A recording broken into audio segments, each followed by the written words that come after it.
Que le Seigneur vous bénisse. Hein?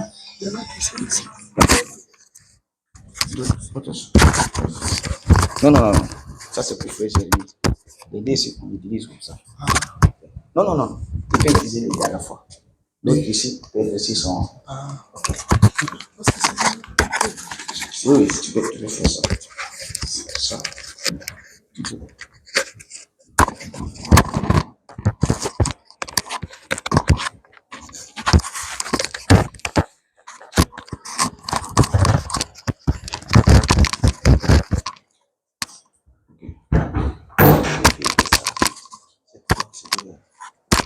Que le Seigneur vous bénisse.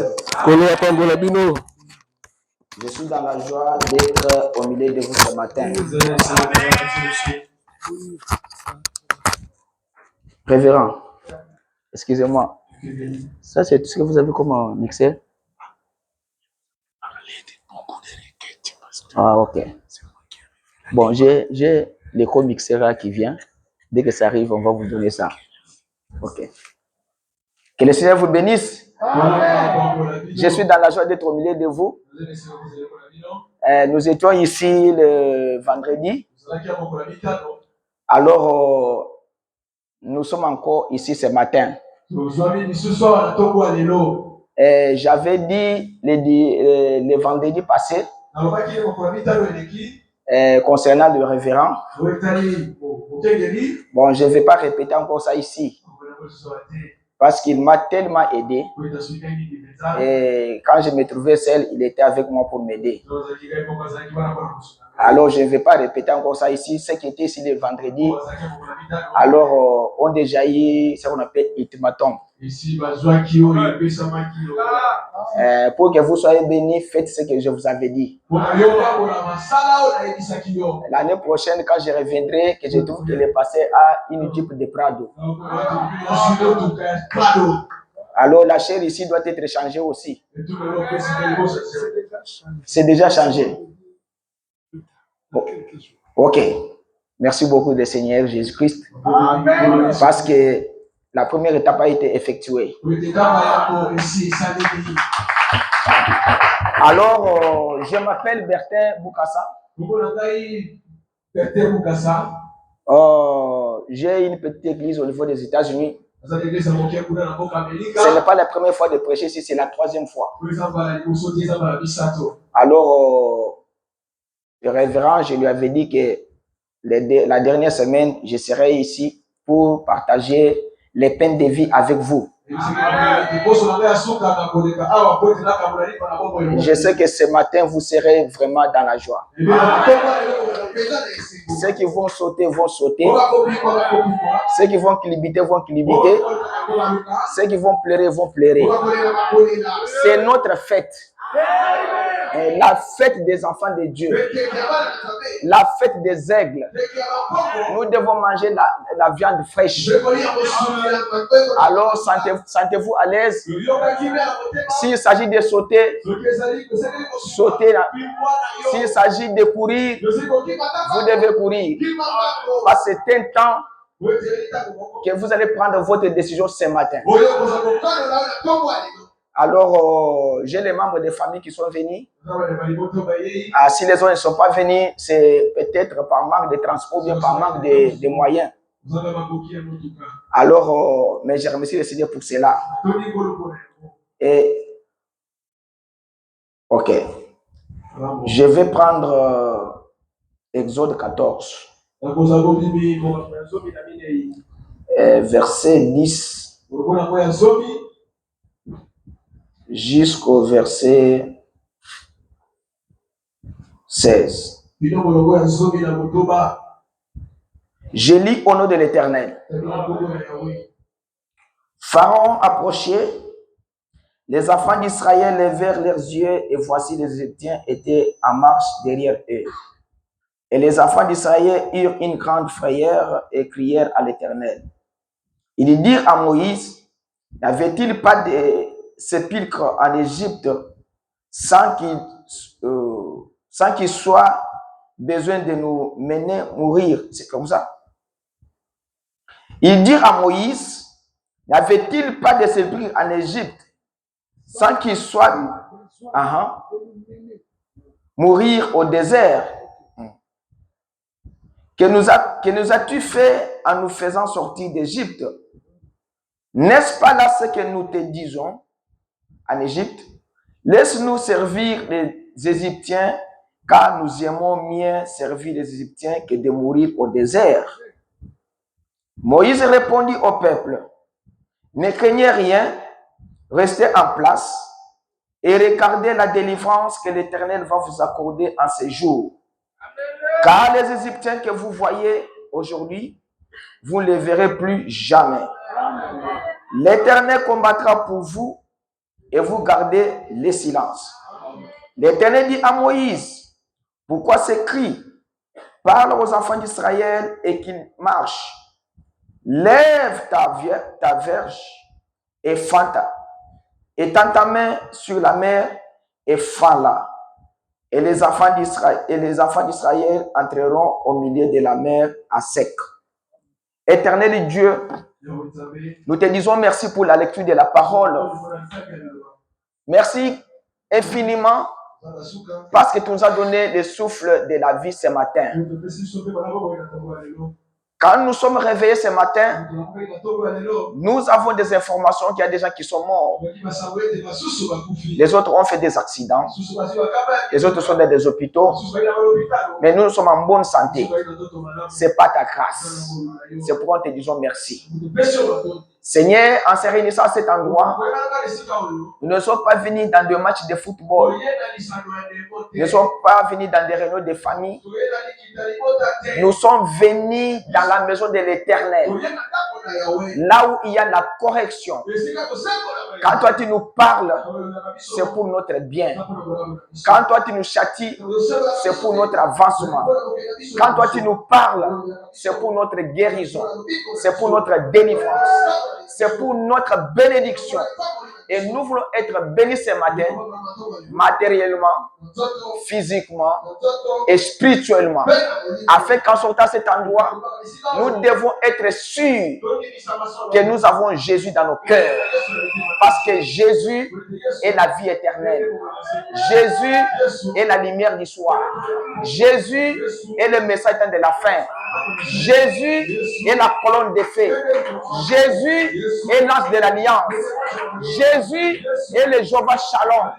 Jésus est le Jéhovah Manassé. Il est le tout en tout. Il est le Père éternel. Il est le grand Dieu. Il est le Jéhovah de l'Ancien Testament. Il est le même hier, aujourd'hui, éternellement. Alors ce matin, le royaume du diable ne régnera plus sur nous. Seul Jésus régnera dans nos cœurs. Et nous serons heureux en sortant cet endroit avec la victoire dans le nom de Jésus-Christ. Amen. Que le Seigneur vous bénisse, vous pouvez vous asseoir. Je vais prêcher ce matin un petit sujet intitulé le temps de décision. Un temps de décision. Chacun de nous ce matin doit prendre une décision dans sa vie de servir Christ ou bien de servir le diable. Chacun de nous ce matin doit prendre une décision d'être dans le message ou bien en dehors du message. Il n'y a que ça. Quand l'homme choisit sa femme, il prend d'abord la décision de se marier. Parce que quelqu'un ne peut pas choisir une femme sans prendre une décision.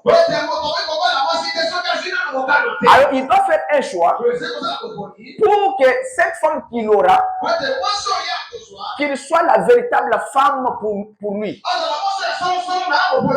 Et la femme qui on côtoie pour prendre un mariage,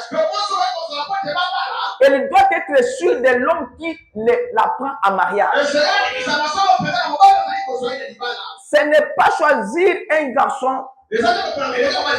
À un certain moment donné, les garçons commencent à être poulouna. C'est que tu as fait un mauvais choix.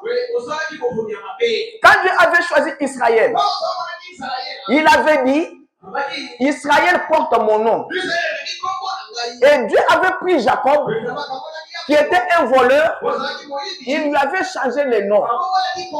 Parce que le peuple d'Israël que vous voyez, on pouvait l'appeler les Jacob, ou bien les Jacobiens. Parce que c'est Dieu qui a changé le nom de Jacob en Israël. Et Dieu est allé s'imposer dans un pays qui ne leur appartenait pas.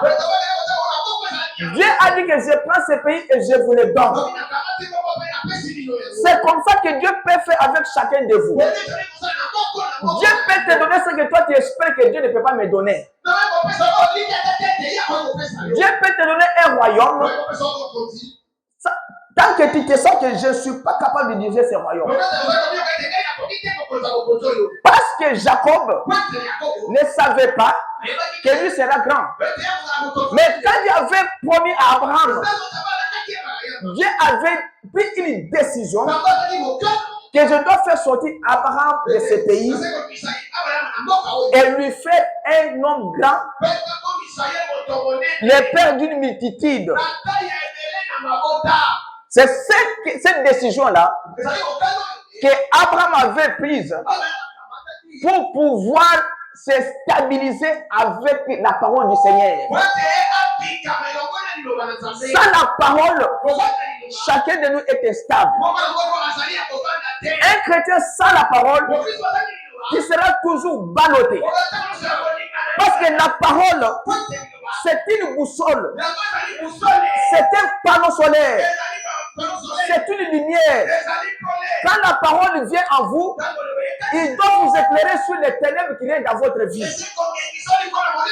Parce que la parole de Dieu change les enfants de Dieu. La parole du Seigneur transforme les enfants de Dieu. La parole du Seigneur est une puissance. La parole du Seigneur est une puissance.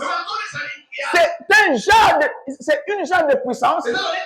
Quand ça frappe un chrétien, il ne peut pas tenir. Parce que cette puissance, quand elle avait frappé Paul, Paul a posé la question: qui est-il toi qui me dit que moi je te persécute? Et cette lumière a répondu à Paul: je suis Jésus que tu persécutes. Et à ce moment-là, Paul était devenu un homme changé. Quand cette puissance avait frappé Moïse, elle avait posé la question à Moïse: Moïse, moi je vois la souffrance des enfants de mes enfants en Égypte. Alors je t'envoie pour aller les libérer. Et Moïse a posé la question à Dieu. Quand ils vont me demander quel est le nom de Dieu là qui t'a envoyé, Dieu lui a dit, va leur dire, je suis m'a envoyé. Parce que le je suis là devait être avant la fondation du monde. Donc chacun de nous ce matin, il doit prendre une décision d'écouter la voix de Dieu ou bien d'écouter la voix du diable. Parce que tel que vous êtes ici, le pasteur ne vous a pas appelé au téléphone pour venir ici. Vous avez pris une décision personnelle de venir écouter Dieu. Et comme vous avez pris cette décision, ouvrez vos cœurs et écoutons maintenant Dieu qui nous parle. Si Dieu vous touche, ne vous fâchez pas. Fâchez contre la parole de Dieu. Mais ne te fâche pas contre moi. Parce que moi, je ne suis pas l'auteur de la parole. L'auteur de la parole, c'est Dieu lui-même. Je vais lire quelque chose dans le message. Le deuxième saut, prêché le 19 mars 63. William Branham dit ceci, paragraphe 138. Le deuxième saut, le 19 mars 63, paragraphe 138. Voyez ce qu'il a fait la première fois qu'il est tombé. Eh bien, Si Dieu agit comme ça la première fois, il doit agir comme ça la deuxième fois. Il doit agir comme ça chaque fois. S'il ne le fait pas, c'est que Dieu a mal agi. Il dit la première décision de Dieu est parfaite. Et la façon dont il a choisi de faire les choses, il ne peut pas y avoir une autre manière qu'il soit meilleur. Il ne peut pas l'améliorer parce qu'elle est parfaite. Pour commencer. Sinon, alors il n'est pas infini. S'il est infini, alors il est omniscient. Et s'il est omniscient, il est omnipotent. Pour être Dieu, il faut qu'il le soit. Voyez, donc vous ne pouvez pas dire là, il a augmenté son savoir. Non, Dieu ne peut pas augmenter son savoir. Il n'a pas augmenté son savoir. Il est la source même de toute sagesse. Et notre sagesse d'ici, elle vient du diable. Nous l'avons hérité de l'Éden, où nous avons échangé la foi contre la sagesse. Ève l'a fait. Il continue pour dire, dans la prédication, messieurs, nous voudrons voir Jésus. Prêché le 4 mars 64, paragraphe 26. Il dit, quant à la façon dont il allait racheter l'homme, il a pris sa décision en les rachetant par le sang versé d'un innocent. Et Dieu n'a jamais changé cela. Mais qu'est-ce que l'homme a fait? Nous avons essayé de les instruire. Et nous avons construit des tours et des villes, des écoles de théologie. Ça, ce n'était pas la décision de Dieu pour racheter l'homme. Non, Dieu avait dit, pour que l'homme soit racheté, il fallait passer par les sangs innocents. Les sangs de boucs et de taureaux ne pouvaient pas sauver l'homme. Ça, c'était juste quelque chose de dépositoire. On met seulement comme ça pour un temps, c'est fini. Mais pour racheter l'homme, on devrait passer par le processus que Dieu avait prévu. Comme je venais de le dire, William Branham dit que quand il a appelé Abraham, il a dit à Abraham, sépare-toi de toute ta parenté. Et toi, tu dois aller dans un pays, moi je vais te montrer. Et tu dois être le père d'une grande nation. Et il lui a dit que toi, suis-moi. Parce que Dieu est le seul être qu'on doit suivre. Si vous suivez votre papa, le papa mourra. Si vous suivez votre pasteur, il passera. Si vous suivez le directeur, il passera. Mais Dieu ne peut pas passer. Quand Dieu vous appelle de sortir de vos familles, sortez de vos familles.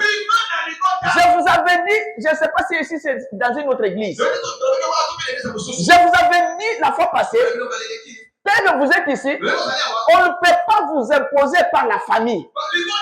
Quand vous êtes dans le message, c'est le message qui t'impose. Le message impose les chrétiens du message de la fin.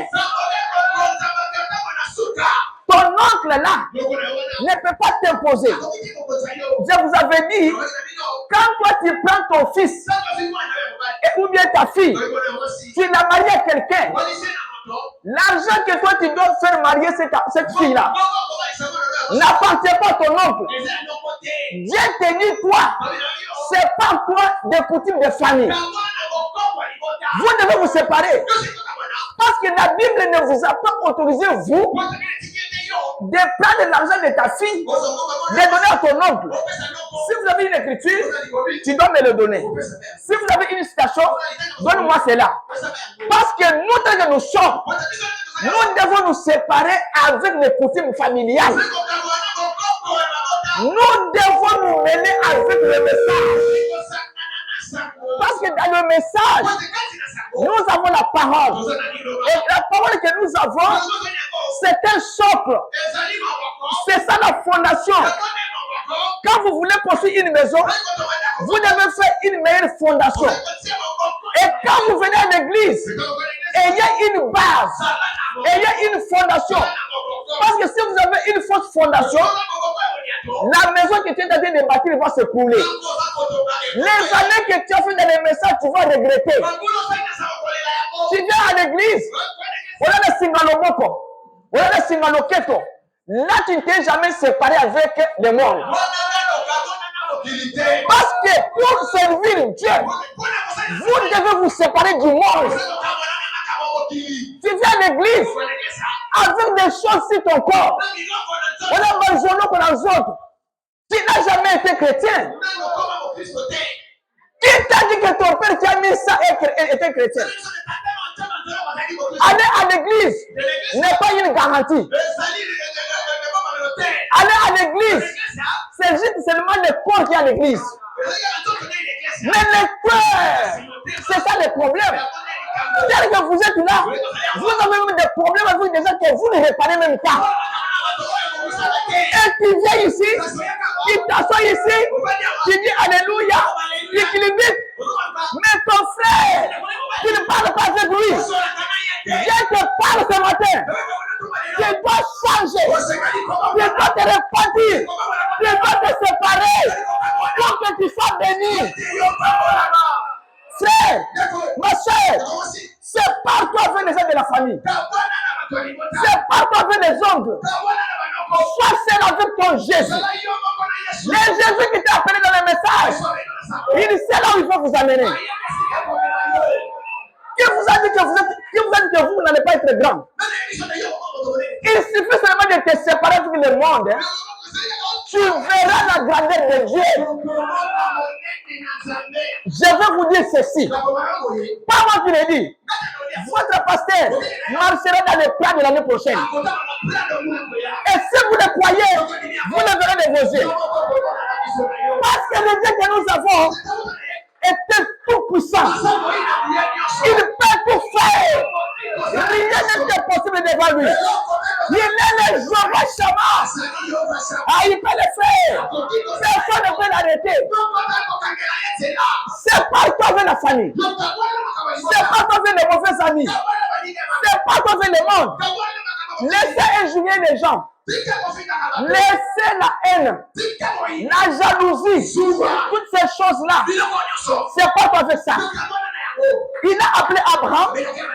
Il lui a dit sors de ton pays. Et Abraham est sorti avec son neveu. Dieu a tardé la bénédiction. Dieu n'a pas appelé ton frère. Dieu n'a pas appelé ta soeur. Dieu t'a appelé toi seul. Jamais, jamais, jamais n'amène quelqu'un avec toi quand il t'appelle. Parce que Dieu t'appelle toi seul. Il sait pourquoi il t'a appelé. Toi, tu es sa semence, mais lui n'est pas sa semence. Quand Dieu veut descendre la pluie de bénédiction, il regarde ses enfants. Parce que la meilleure pluie de bénédiction, c'est le Saint-Esprit. Dieu ne peut pas donner le Saint-Esprit aux sorciers. Jamais. Ça ne passera pas. Et quand Dieu vous donne le Saint-Esprit, il vous aime. Il vous chérit. Il vous dit, vous êtes mon instrument. Et vous allez travailler pour moi. Et William Branham dit, quand Dieu vous donne le baptême du Saint-Esprit, Dieu a confiance en toi.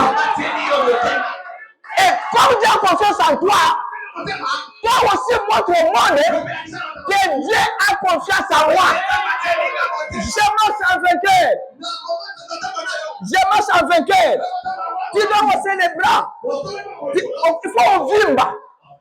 Il faut Tala, moi dans ça, je suis mon centre. Il faut vimba. Il faut mettre ma paix. Vous savez, moi, j'ai reçu le Saint-Esprit le 24 octobre 2010 à Dallas. Le 24 octobre 2010, à Dallas. C'est le pasteur qui m'a imposé la main pour avoir le Saint-Esprit. Je connais la date, je connais l'année, je connais les jours, je connais l'heure. Je suis sûr de celui qui est à moi.